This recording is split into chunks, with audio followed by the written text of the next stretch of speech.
I want to cover a little bit of halachot today because I don't know what the schedule is going to be, especially as things are getting really, really busy right now.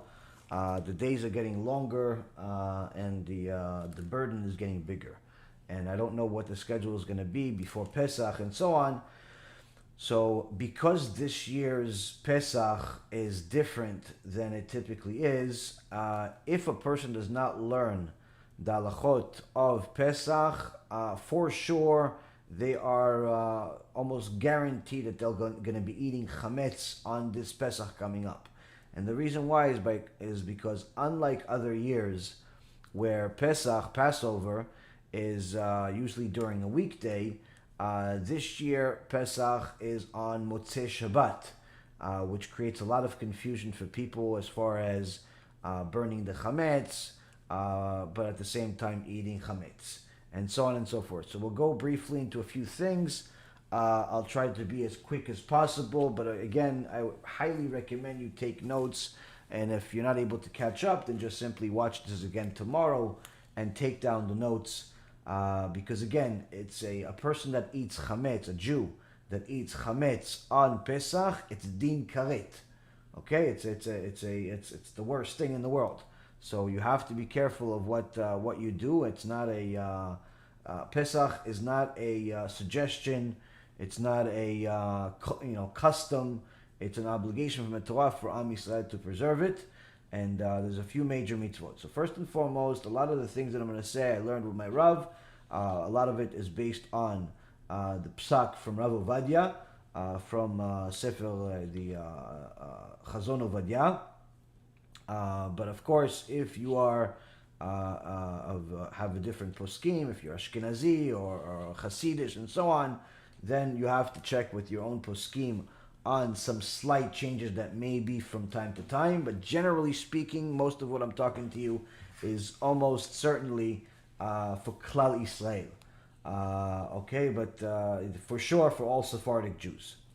Okay, so typically there is Ta'anit Bechorot before Pesach, which is the fast of the firstborn, but because, which is the something that's we do every year, and but this year, because Pesach is on Motzei Shabbat, on Saturday night, we cannot fast on Shabbat, we cannot fast on Friday. So some say that you fast on Thursday night, even though the actual the holiday this year starts on Saturday. They say you fast on Thursday, but the Rabbi Yosef Karo in the Shulchan Aruch says that since the fast was moved, it's not typically this way, then technically you don't even need to fast. But Rav Ovadia writes that you, if you don't want to fast, then simply go listen to someone complete a Masechet in the Gemara, and like most people do every year, and that will not only be a mitzvah that you're a part of, but also absolve you from the poskim that rule that you should fast, even though it was moved. So the point being is, so that would be on Thursday. Okay, so you can hear a Siyum Masechet and be absolved from it. But again, for anyone that is sick, for anyone that's pregnant or just gave birth or anything like that, you don't need to fast at all. Next thing is in regards to the checking of the chametz. Checking of the chametz is typically done on the 14th of Nisan, but this year it will be done on the 13th, which is the Thursday. Thursday night is when there will be the checking for the chametz, which means that the fast is actually done this year before the checking of the chametz. So it's not, that's the opposite. So this year the checking, the bdikat chametz, is done on Thursday night, where you put, the custom is to put one of your family members to put 10 pieces that are smaller than kezait, small pieces of chametz in different parts of the house, and then you go look for it with a candle, or if it's dangerous, then you could do it with a flashlight even. And some say it's very good to use also a feather to look at different creases and look for the chametz. Some chachamim from a few hundred years ago actually frowned upon this custom of hiding chametz in case a person doesn't find it, but nonetheless the person that hides it should, if you have a big house, you should write it on a piece of paper where you hid every single one, in case the family members that are looking for the chametz cannot find it. But the bdikat chametz is part of the mitzvot of Pesach. You have to make a specific blessing on the bdikat chametz. You will find that in the PeSach Machzor, which is a specific prayer book for the time of Pesach. So there's a special prayer that you do. Now, since the actual holiday itself doesn't begin until Saturday, what happens there? That's really where the confusion is, because even though you're looking for chametz, you're still technically allowed to eat chametz throughout all of Thursday night, all of Friday, and until Pesach officially begins somewhere around 10 to 11 o'clock a.m. on Saturday afternoon. So the reality is that you're looking for chametz, but you're still going to have some chametz left. So what do you do with this chametz? This chametz that you're going to be using to eat Thursday night, Friday, and Saturday morning, you put it in one part of your house, whether it's going to be a certain section of your kitchen or wherever you want to put it, but it should be all of it in one place. The rest of the house should be clean already for Pesach, ready for Pesach, but just the utensils, pots and pans, and food that's still chametz that you're going to be using for those next day and a half should be in one section in the house.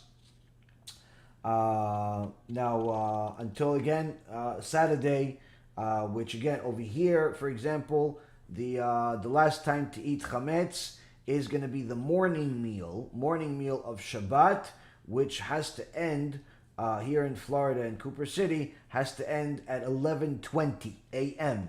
Okay, in Israel, on the other hand, where Avrechim is, it's around 10 a.m., 10:15, something like that. So you have to check with the apps that you have, or websites, based on your zip code, when is the last time to eat chametz on Saturday. For all of us, it's Saturday, but just different times depending on where you are in the world. So, which means that again, you're checking for chametz. That's not the one that you're going to be eating during the next day and a half or so. Okay. After that, you have to on Friday, you have to burn the chametz. Burn the chametz that you're not going to be eating. Burn the chametz, and this is going to be on Friday morning. And even though you're still allowed, again, you're allowed to eat chametz for Friday night, and actually need to eat chametz technically for Shabbat and for Saturday morning, you still have chametz that you're not going to eat. Now, if it is closed packaging of things, you want to keep them, then you can sell that chametz. It's completely closed, untouched, and so on. You can sell that chametz. There are different websites, or your local rabbi in the community, I'm sure, have some type of an arrangement with a non-Jew that would buy the chametz for the duration of the holiday. So you could sell the chametz that's only closed. But if you have chametz that's opened, unless it's expensive liquor, you have to throw it out. Don't play games with this. And also, if it's things that are not gonna keep, because they're gonna expire and things like that. Again, this is part of the stuff that you burn as part of the burning of the chametz. Some communities, most communities, Jewish communities, have a fire, and usually in some type of a barrel, that everybody throws their chametz in there on Friday morning, and the time to do it is like it would be done in a typical year, morning time, somewhere around a little bit before noon. Selling the chametz that you want to keep to use it after after Pesach is to be done ideally on Thursday. But it's okay to even sell the chametz this year on Friday because, again, you're technically allowed to eat it until Saturday morning, until Shabbat morning. But ideally to sell it on Thursday, but you can sell it even on Friday. I wouldn't recommend waiting for the last minute. When you're burning the chametz, remember to do the blessing. But when you're selling the chametz, that you do without bitul blessing. There's no the blessing that you're doing as far as the bitul, the cancellation of the chametz that's left. You do on Shabbat afternoon. Shabbat afternoon is when you do that particular blessing. So now, on Friday, you're allowed to do melachot because it's not Yom Tov. So you're allowed to do melachot, with cook, clean, whatever it is that you need to do. But again, remember, it's you're preparing for the a long holiday, and it's an important holiday. This is one of the foundations of Judaism. It's not one of those holidays where it's like a custom. You have to be prepared for this. Now, as far as a little bit of a reminder for Halachot Shabbat, that when you are, let's say eating on Friday night, and after you finish eating, if you want to wash the dishes with a something that's not a sponge, you're not allowed to wash with a sponge. But if you have something that has holes in it, like a net, and you want to put soap on it, you're allowed. But that's only if you're going to use these utensils and different plates and so on Shabbat. But if you're not going to use them on Shabbat, you're not allowed to wash them on Shabbat. So for example, if you want to wash things on Friday night, no problem. But after Seudah Shlishit, on a typical Shabbat, you're not allowed to wash the dishes because Shabbat's over. So you're not going to be able to, an hour later or 2 hours later. So you're not going to be able to use those pots and pans and different things later on. So if you're washing dishes, even if it's in a kosher way, on Shabbat, it's after Seudah Shlishit, you're violating Shabbat.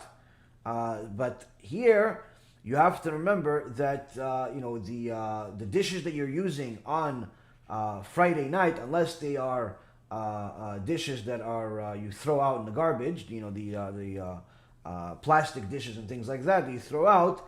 These dishes you could only wash on Friday, to use them on Saturday morning.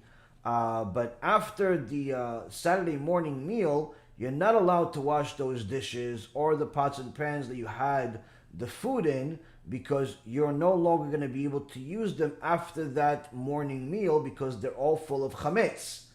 Okay, so that's why it is highly recommended not to make dishes like chulent and other types of dishes that stick to the pots and pans, because you're not going to be able to wash them, for the duration of the holiday, because they're chametz. You have to, after the meal on Saturday morning, you have to put away all of the chametz, whatever bread you still have left. You have to crumble it into little tiny crumbs that are all little tiny crumbs, and then throw it out. Whatever food you have that's chametz, you throw everything out. The pots and pans, forks, knives that's not plastic, you're not throwing that out. All that stuff, you have to put it away in a section of your house that you're not going to enter and not going to use for the whole duration of the holiday. So again, you cannot wash your chametz on Saturday, on Shabbat, because again, you're not allowed to have it after that morning meal. And you have to make sure that you remember that you need to find out the exact time that you're no longer allowed to eat chametz and have chametz, because you have to not only finish the meal, but you have to put all this stuff away before that time. So if you for example, in Israel, 10 o'clock in the morning, then that means that you have to pray morning nets, 6 o'clock in the morning prayer, get home. Usually there's no kiddush whatsoever in the synagogues this year on Pesach, because everybody has to hurry home and have the meal before the time's up, and then clean up everything. Any chametz that's left, throw it in the garbage. any pots, pans, whatever, put them away. If you disregarded my advice and you made yourself chulent or one of these dishes that the food sticks to the pots and pans, whatever you're not able to throw out because it's stuck to the pan, you have to leave it as is and put it in something, a garbage bag or so on, so there's no bugs in your house. But the reality is, it was a lot of people, what they do in this type of time is usually they make either dishes that are not sticky, easily washable, and easily you can empty it out and it's not gonna stick to anything, or they make mezonot like pizza and other types of mezonot for that Saturday morning meal. Now, as far as the rest is to make sure that you know that all the melachot are allowed on Friday, but not on Saturday because it's still Shabbat. So the preparation for the Seder, as far as the washing of the maror, you can't do it on Saturday. Okay, you have to clean the maror and the leaves and so on from bugs and so on. You have to do that on Friday. You can't do it on Shabbat because then it would be a melacha of Shabbat called borer. So you can't clean the chasa on Shabbat. You have to do it on Friday.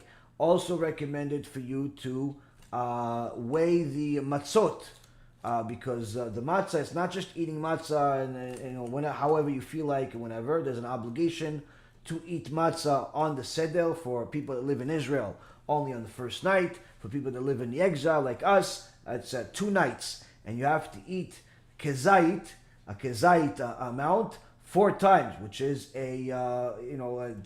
what we go by is 30 grams. Okay, so you have to, you're not going to know how much 30 grams is because people think, 30 grams is a small little piece. No, it depends what kind of matzah you have. If you have one of these machine matzahs that are square, it's almost 3/4 of the matzah. You're going to have to eat that 4 times. Okay? If you have, let's say, one of these matzot shmurot, the round matzahs, then it depends how thick that matzah is, and you have to break off a piece and weigh it. Get a scale and weigh it, but you have to do that on Friday. On Friday. You can't do it on Shabbat. It'll be Chilul Shabbat. You have to do it on Friday. If you have something called ftera, which is the matzah that's similar to pita, but it's kosher for Pesach, that's made, then usually it's a little less than 1/4 of the pita because it's a very heavy in weight. So point is, you have to do this stuff, before Pesach, and you have however many members of your family and people that are attending your Seder. Really, what it should be is each person should have his chasa, his maror, and his matzah, all in different in bags, like these Ziploc bags, where they know, okay, this is my 4 servings of the matzah to fulfill the obligation of eating matzah on the Seder. This is the maror that I'm going to eat for the Seder, and each person should have his own little thing. Where, of course, usually the mom is the one that does the job, or the father, if the father's doing it. But the point being is, don't leave it up to, we'll just figure it out as we go. Because what ends up happening is people sit in a Seder, they eat like horses, but they end up not fulfilling the mitzvah because they don't know how much to eat. Also, you have to know that to eat the matzah, you have to eat it within 4 minutes. Unless it's a child that's before bar mitzvah age, or it's someone sick, then you have up to 9 minutes. These halachot seem difficult at first. It seems burdensome. It seems ridiculous. Why do they care? How this? How that? But that's the reality, Rabotai. This is what HaKadosh Baruch Hu wants from us. And anyone that's a chacham lev, that has a wise heart, will simply just take notes, follow what it says, and move on with it, and just do what Hashem says, and that's it. And not just make all types of excuses of why he doesn't or he doesn't want, and all that types of stuff. Just simply do it. It's not that difficult, especially when you want to do it. So preparation as far as the maror, as far as the matzah, on Friday, not on Shabbat. Okay?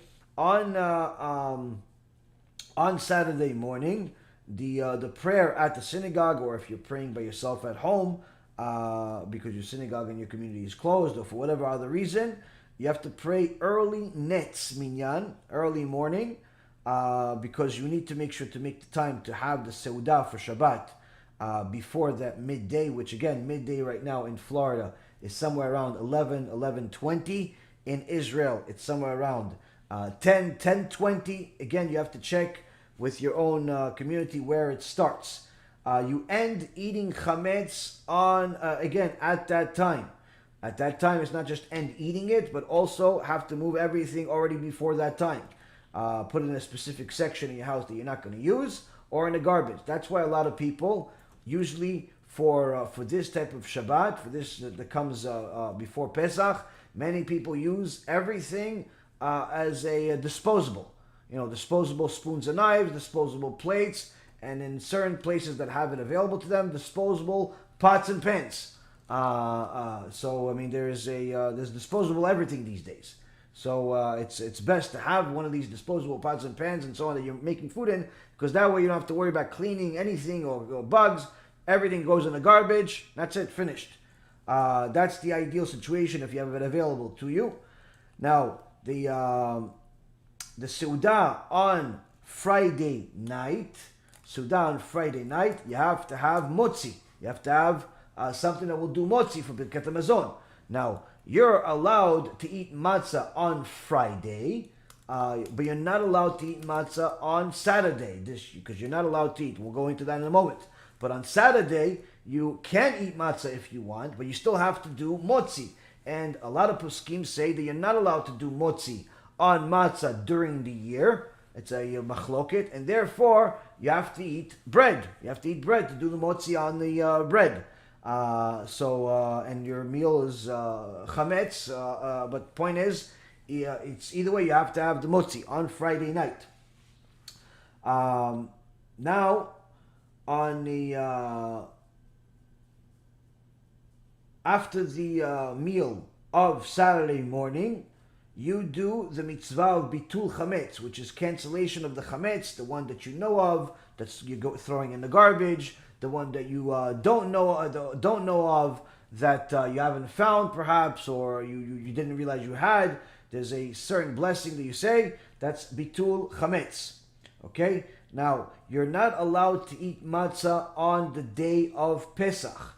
The Gemara in Yerushalmi, Masechet Pesachim, section 10, halacha number 1, says anyone that eats matzah on the day of Pesach Eve is like a person who was intimate with his fiancé inside his father-in-law's or future father-in-law's house. Okay, it's to that extent. It's frowned upon and forbidden to that extent. Reuven, again, Gemara says anyone that eats matzah on the day of Pesach, meaning before the Seder, is like someone that was intimate with his future wife, not his current wife, in his father-in-law's house. That's how much disrespectful it is. Why? You went too early. You went too early. You're not supposed to eat matzah before the Seder. Now, some don't eat matzah the whole month.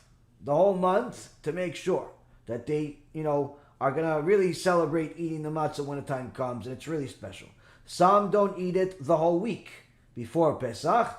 Our minhag and the general custom among most people is simply not to eat matzah just that day. But for sure not to eat matzah that day. You're allowed to eat matzah on Friday, okay, but Saturday, no matzah. Until the Seder itself. Now,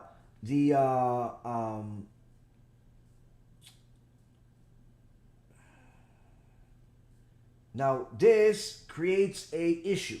The fact that we're not allowed to eat matzah creates an issue. What's the issue? What do you do for Seudah Shlishit, the third meal of Shabbat? You have the first meal of Shabbat on Friday night. The second meal of Shabbat is on Saturday morning. And the third meal of Shabbat is usually about an hour and a half, 2 hours before the end of Shabbat, Seudah Shlishit. Now, since this year, Pesach already starts at around 10 to 11 o'clock in the morning, and you're no longer allowed to eat chametz, okay? That means you can't have challah for Seudah Shlishit. At the same token, you're also not allowed to eat matzah. You're not allowed to eat matzah on Seudah Shlishit either. So, what do? So some people will eat what's called a rich matzah, which is a matzah that's made with wine, flour, and sugar. So it lost in essence its matzah taste. Or they eat fried matzah or cooked matzah. This obviously always cooked or fried before Shabbat. And they're allowed to eat that because these types of matzahs have lost their real matzah taste. But Rabbi Shimon Bar Yochai, alav shalom, would not eat at all Sudah Shlishit. Would not eat Sudah Shlishit at all. And instead would share secrets of the Torah during that time, because he said that you cannot eat challah because it's chametz, and you cannot eat matzah because, as we just said, it's forbidden. So he says, what do? Let's just eat more Torah and prepare ourselves for the Seder that's coming up in several hours, and make sure to arrive at that Seder very hungry. Now that's also another thing, that even if you eat other things, you want to eat fruits, you want to eat vegetables, you want to eat other stuff, that's fine. But make sure that, or if let's say you're eating the rich matzah or the fried matzah, all these other things that are allowed to eat, it's fine, but make sure you don't stuff your face to the point where, a few hours later when you have to do the Seder, you're still full, and you don't, because you have to arrive at the Seder hungry because you have, that's the way you're supposed to eat matzah. Okay, so it's important for a person to know. Now, if somebody is going to eat fried matzah or cooked matzah or rich matzah, then if they eat just a small piece, then they do a ala mechiyah ending blessing on it. But if they eat 216 grams, which is pretty decent, it's a lot, but nonetheless, if they eat 216 grams of the of this matzah, then they have to do actual birkat hamazon. But again, don't eat too much, so you still stay hungry for the seder. Now, when it comes to matzah shmura, these are the round matzahs that are typically used for the seder. It's not recommended to use those machine matzahs for the seder, because there's a whole machloket of even if it's considered matzah or not. Point being is, you're going to have to cough up some money on buying the round matzahs if you want to celebrate the holiday in a better way. It's if anyone that wants to get it and doesn't have it available locally to them, or they want something that's extra special, can contact me and I'll connect you with one of my dear friends that is selling that matzah. It's not cheap. Don't ask for discounts. This is not the time to save money. Pesach is expensive, but nonetheless, it's one of the biggest expenses is matzah. One of the biggest expenses is matzah. So you can get these matzah shmura from anywhere from $30 to a box of 1 pound to 70, 100. There's even some as much as $500. I think it's a little crazy, but nonetheless, they exist. They exist in the world. Everyone has their own idurim and so on and so forth. The point being is, it's you have to make sure that you have solid, good matzah. If you don't know, all these stores sell different matzahs. I wouldn't necessarily say always buy the most expensive, because the most expensive doesn't necessarily mean it's the best. I wouldn't necessarily buy the cheapest just because, sometimes things are cheap for a reason. But try to look at who's the ashkacha, who actually did the ashkacha on this, and it's more well known and accepted among Klal Yisrael, the better it is. Like if it's, let's say for example, a specific type of ashkacha that's only accepted among, let's say, their own Hasidut, but let's say the Ashkenazim and the Sfaradim don't accept it, while you have another choice of matzah where everybody accepts their ashkacha, the Hasidim, the Ashkenazim, and the Sfaradim, which is almost, unrealistic, but nonetheless, if there's one that has ashkacha that everybody accepts, get that one versus the one that's only accepted among others. This is sometimes common among, for example, meat. There are many people that do not eat meat from, let's say, the ashkacha of certain people or certain organizations for all their own reasons. So, Sfaradim have to have a Bet Yosef, but at the same token, if some Bet Yosef is not available, some will go to other ashgachot, but they won't eat Chabad. They won't eat Chabad's ashgacha. Why? They have their own reasons. But in other places, some people, no, they won't eat this one, but they'll eat another one. It's not racism or prejudice. Everybody has their own reasons for doing it. And I know that's one of the things that's making this distribution, this Kimcha de Pischa that we're doing, distributing food to poor tzaddikim in Eretz Yisrael, that's actually one of the dilemmas that we're dealing with, because we, Baruch Hashem, because we've distributed so much food and money in Eretz Yisrael over the last few years, we've now made contact for the first time ever with the actual distributor itself, meaning the company that supplies the supermarket.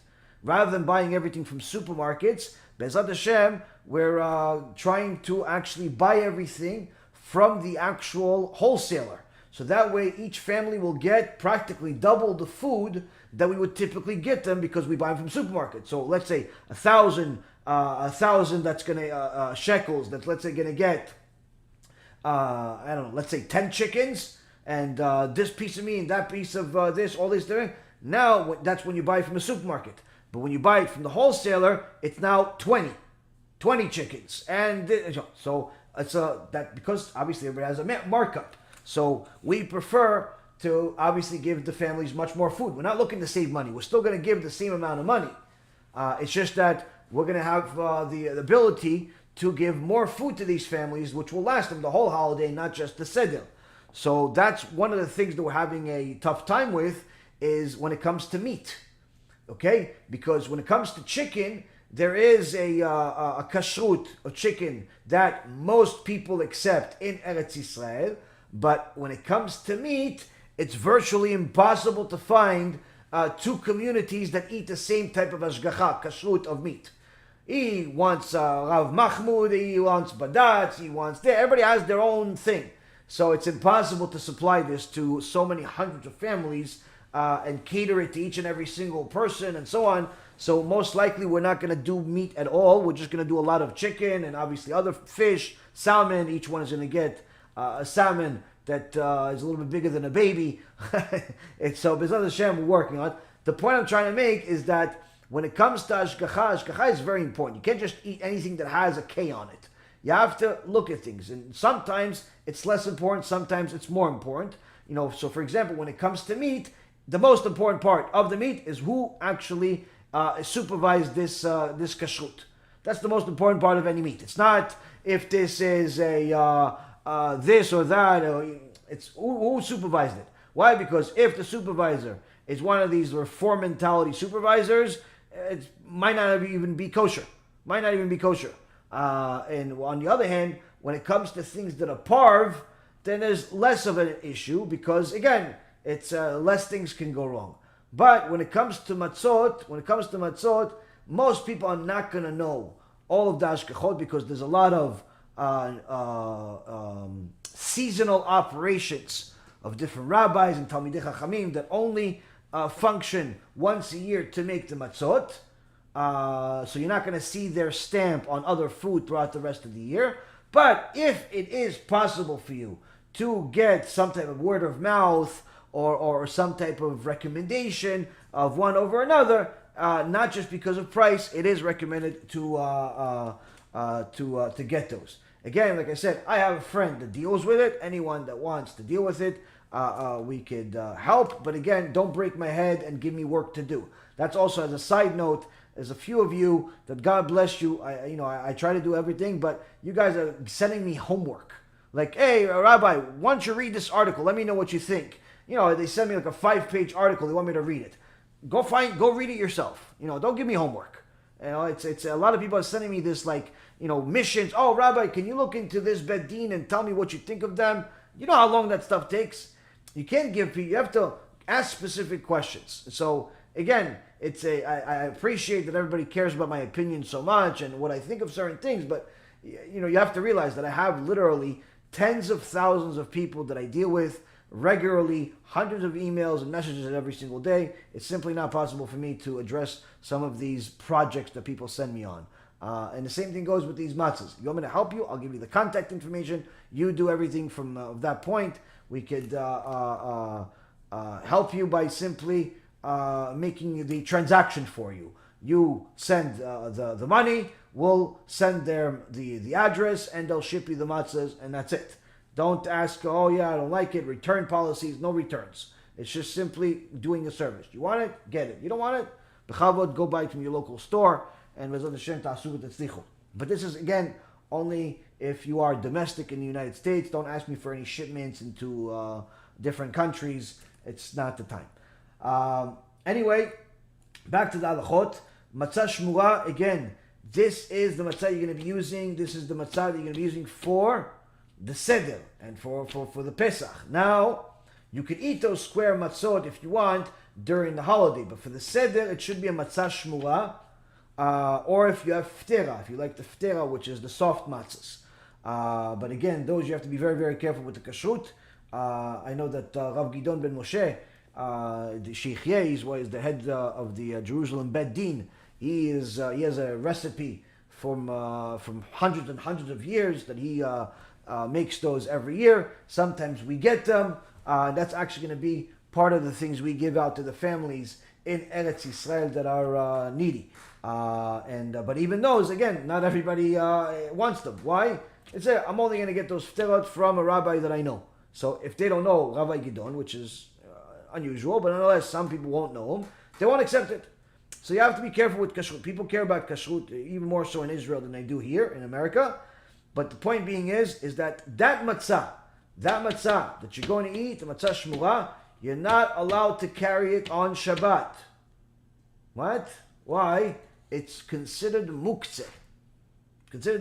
Why? Because you're not allowed to eat it.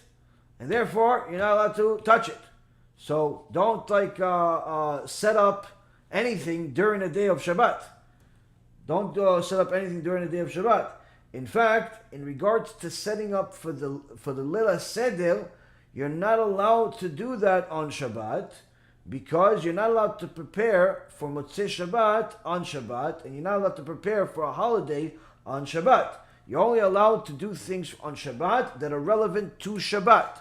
So when can you prepare for the Seder, especially if you're expecting a lot of guests? The earliest time that you're allowed to start setting up the table for Leil Seder, the earliest time halachically, is 13 and a half minutes after sunset. If you start setting up the table for the Seder, start setting up everything for the Seder, before that, you start doing it in the afternoon, you start doing it even 15 minutes before sunset, you are a mechalel Shabbat. You're violating Shabbat. Okay? Not allowed to do it. You have to take this, this is like mamash. People could literally lose their olam haba for a stupid minute because they have anxiety problems. So you have to know, 13 and a half minutes before sunset is the earliest. Personally, I recommend you wait a little bit. Start doing everything already after. But again, if you want to do it 13, at that time, that's perfectly fine. Some women have a lot of guests and a lot of anxiety to go with it. They want to get every minute that they can. That's no problem. But again, don't do it too early, because if you do it too early, it's a very, very serious problem. During the prayer, before the actual tefillah itself, instead of atachon antanu, which usually you do in Mariv on Motzei Shabbat, you actually add a prayer called Vetodienu. Vetodienu is what you're adding to the prayer at that point. It's similar to atachon antanu, but it's not the same. This you'll see also in your machzorim. Now, when it comes to Havdalah, Havdalah is, on Motzei Shabbat, Havdalah is part of the Seder. It's not separate like it is every single week. It's actually part of the Seder. Okay? Part of the Haggadah, part of everything. It's right from the beginning. You're going from Havdalah into the Seder. It's not like two separate things. Okay? So, you have to do Havdalah this year is only with wine and the fire, no besamim. No besamim, because the besamim is usually to make the neshama feel better because the extra neshama left. But since we're going from Kodesh to Kodesh, from holiness of Shabbat to the holiness of Yom Tov, of Pesach, the Neshama Yetera, the extra Neshama, stays, doesn't leave. Okay, so there's no besamim needed. So you do it on wine. You say the prayer is, instead of Amavdil ben Kodesh lechol, from holiness to the mundane, we say Amavdil ben Kodesh lekodesh. Okay, so you have to pay attention to that. That is, again, usually in the beginning of your Haggadah. We, BeEzrat HaShem, will be coming out as an organization again this year with an Haggadah in Hebrew only, with new chidushim by Rabbi Ephraim. We're going to be printing 1,000 copies in Eretz Yisrael, hard copy. It's going to be beautiful, beautiful Haggadah. I just got the messages today with the stuff. We'll have a online digital version available, but I personally myself like hard copy. So if you have a hard copy available to you, then you should definitely get that. But if you have a you don't have it, then obviously you could download it from our website, the Haggadah. You'll have. We have a English version from last year, but that hasn't been updated, and also there's a few errors that need to be fixed, which I don't think we'll have the time to do before Pesach. It's not like the worst mistakes in the world or anything, but it's just a few errors. If you compare the Hebrew to the English, there's a few minor errors. I personally would recommend somebody getting it from a store. If you need the English version, getting something from a store to buy something. Personally, I like the Katz. Katz's Haggadah has beautiful drawings. The kids love it, and drawings are not just beautiful drawings, but the actual drawings that are based on the Midrash. So each drawing has significance to it. Point being is, this is what I would recommend. But of course, there are countless Haggadot. If you have one or you want to buy one, there's plenty of them available on different websites, on ArtScroll, on Feldheim, on Sefarim Center, on Muznaim, and countless other Judaica stores and so on. Get yourself an Haggadah, but make sure you get it for your custom. Don't buy a Ashkenazi Haggadah if you're Sephardic. Don't buy a Sephardic Haggadah if you're Ashkenazi, unless you know it's a specific difference. Like, for example, the Katz Haggadah is actually Ashkenazi. I'm Sfaradi, but I know the difference between the two, and I know where to make the certain changes. I like it for my kids. I like it for my kids because it's the most visually appealing Haggadah that I've seen. So I give it to them, and they're babies, 4 years old, 6 years old. It's little kids, so it's not. They don't necessarily need to know every single word. So whenever I need to make a change, I make a change. But someone that's getting it for themselves, if you're reading it for everybody and you're Sfaradi, either know the difference and ahead of time and know where to make the changes, which the biggest difference usually is in the Birkat HaMazon and the Hallel. But there are some other minor differences between Sfaradi and Ashkenazi. But if you don't know the differences, then get your traditions, your customs Haggadah. It is what it is. As far as the Havdalah, again, like I said, it's part of the Seder. You do Gefen, then you do the Kiddush, then you do the fire, okay, which that will elaborate and finish at that point, which is, again, the fire, which is the Havdalah fire. When you say Kodesh leKodesh. Now, the fire is a problem. Why is the fire a problem? Because you can't light a new fire at this moment because it's Chag. Even though you just finished Shabbat, it's Motzei Shabbat, but it's Yom Tov, so you can't light a new fire. Okay, you can't light a new fire. So what you have to do is have a long-lasting candle, at least 48 hours, lit before Shabbat.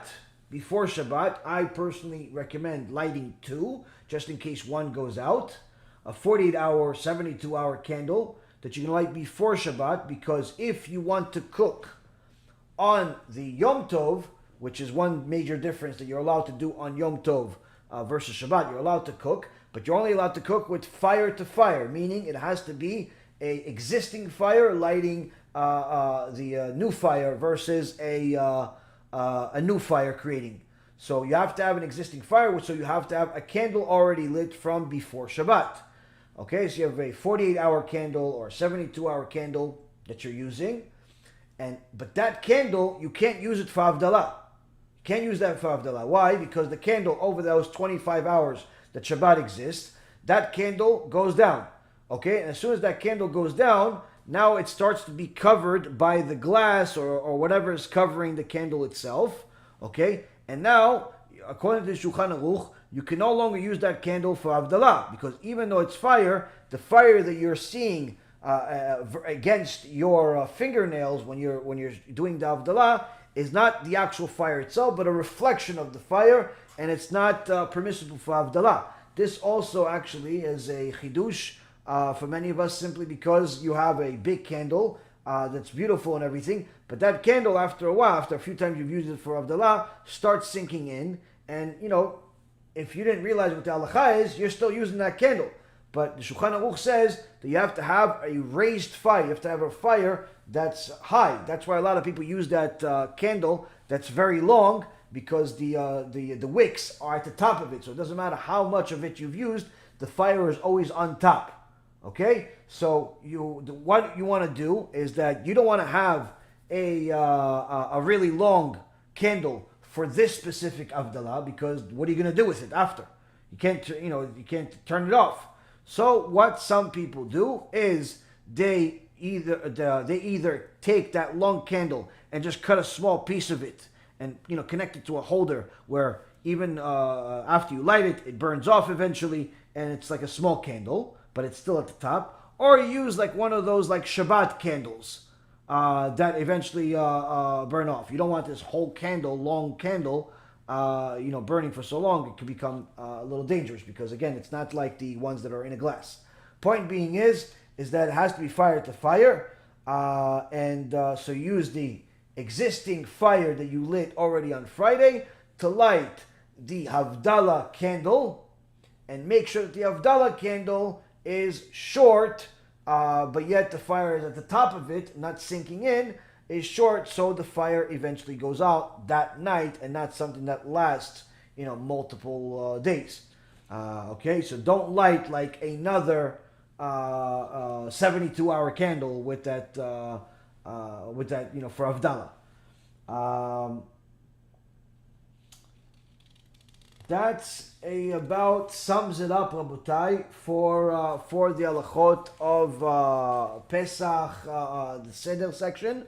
Last thing I would say is in regards to the rest of the holiday. Obviously, for the exile, we have 2 seders. Every Jew that lives in the exile has to do 2 seders. You cannot just do 1. You have to do 2, and they're exactly the same. There's no difference. 2 afikuman. You have to drink 4 glasses of wine or grape juice. You have to eat the matzah, 4 servings, the maror, read the entire Haggadah, enjoy, make sure not to fight, have a good time.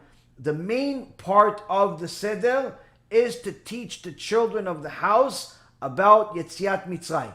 That's the main part. So even if you have the most important rabbi in the world, most important person in the world, as a guest in your house, you have to make them secondary to your children. Why? The main thing is to tell your children about Yetziat Mitzrayim until everybody's tired and they go to sleep. But that's the main thing. The main thing of Pesach is not to host guests. The main thing of Pesach is to actually teach your children about the Exodus. And that's the most important part. And if you don't have kids, then tell the story to your wife. And if you don't have a wife, then tell the story to yourself.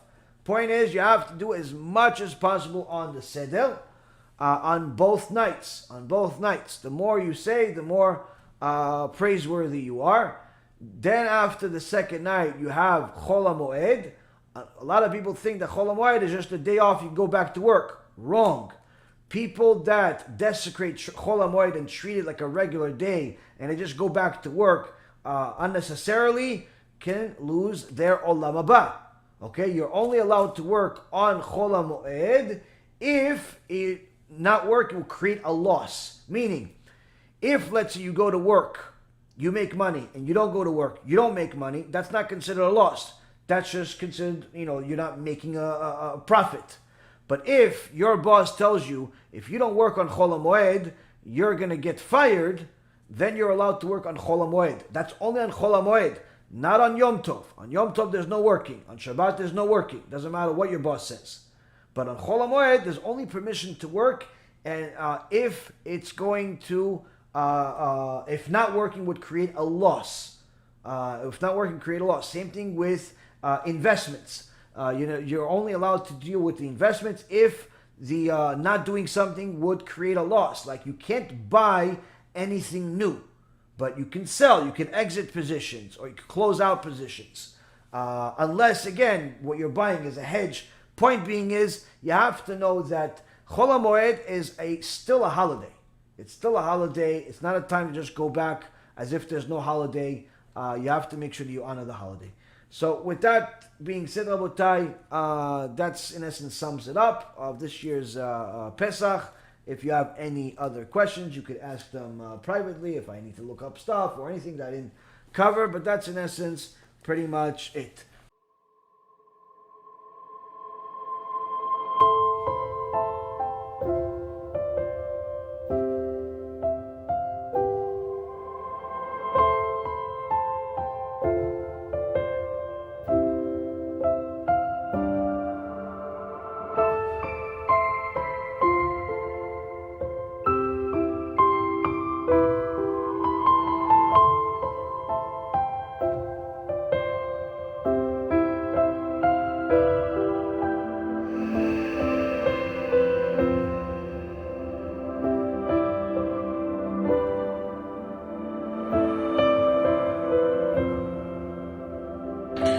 אהוביי וידידיי, עם ישראל היקרים והאהובים.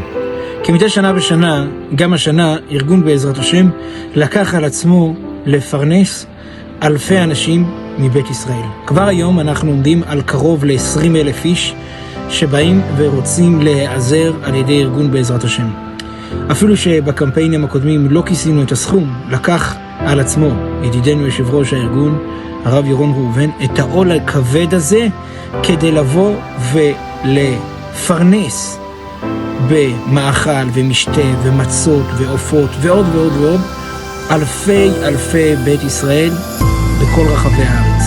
אהוביי וידידיי, נפסק להלכה בשולחן ערוך באורח חיים סימן תכ"ט סעיף א', שצריך לבוא ולחלק את המזונות הנזקקים לפסח, לצורכי הפסח.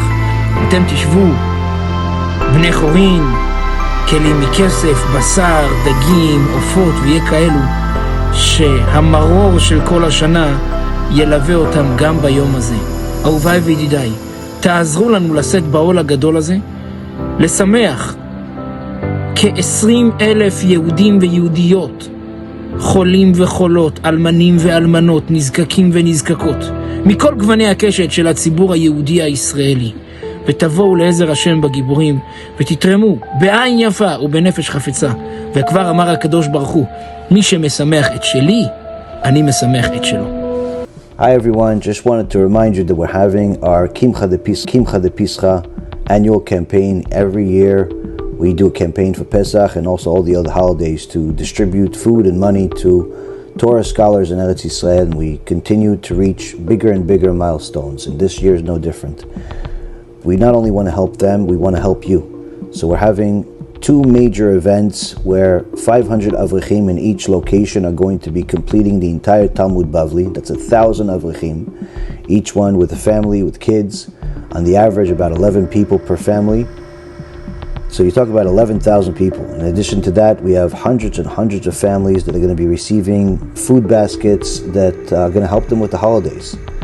This is all thanks to HaKadosh Baruch Hu and all the amazing partners that we have that help us help Am Yisrael.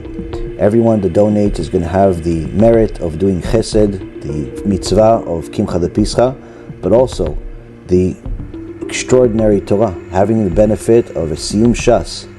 This is a very big thing. we're looking at approximately 18,000 people that are going to be eating, perhaps even more than that. And we need as many of you to partner with us as generously as you have ever been, because this is a huge opportunity to do a Kiddush Hashem, to show these extraordinary Torah scholars that they can celebrate in a respectable and honorable and enjoyable way, just like everybody else. In fact, they should even enjoy even more. Please donate, contribute, get other people to do it the same. And just like you're making these Torah scholars and their families happy, and you're making Hashem happy, BeEzrat HaShem, HaKadosh Baruch Hu will make you and your family happy by fulfilling all of your prayers and bringing you all of the blessings of the Torah. Thanks again for all of your contributions, and BeEzrat HaShem, we look forward to seeing your name on the list of partners in this extraordinary campaign to publicize HaKadosh Baruch Hu's name and make sure that his children enjoy this holiday. Kol Tuv, Chag Sameach.